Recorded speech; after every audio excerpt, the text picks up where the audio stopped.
తుని చిన్నారి జాహ్నవి మిస్సింగ్ కేసులో పెద్ద ట్విస్ట్. కుక్క పిల్ల సహాయం చేస్తుందని అందరూ భావించారు. కానీ ఆ కుక్క జీపీఎస్ ట్రాకర్ని ఫిక్స్ చేశారు, కానీ ఎలాంటి ప్రయోజనం లేదు. కుక్కకి జీపీఎస్ అమర్చి వదిలిపెట్టారు. సమీప తోటల్లోకి వెళ్ళి మళ్ళీ ఇంటికి తిరిగి వచ్చేసింది. మెయిన్ ట్విస్ట్ ఏంటంటే కుక్క కూడా మరణించింది.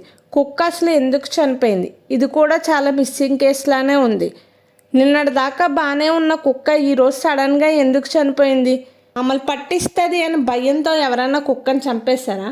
నిన్న నుంచి ఆ జీవి మీద అందరూ ఆధారపడి టైం వేస్ట్ చేస్తున్నారని కామెంట్స్లో నెటిజన్స్ మండిపడుతున్నారు.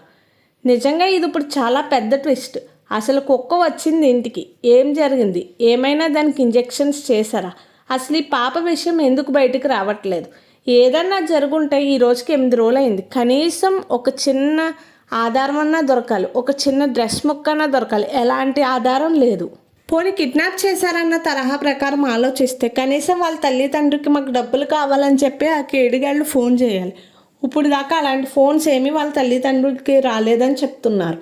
అలాగే పోనీ వాళ్ళు పోలీసులకు భయపడ్డారని ఆలోచిస్తే పోనీ రోడ్డు మీద వెళ్ళేటప్పుడు పాపని రోడ్డు మీద వదిలేస్తే ఈరోజు యావత్ తెలుగు రాష్ట్రాల మొత్తానికి ఆ పాప తెలుసు.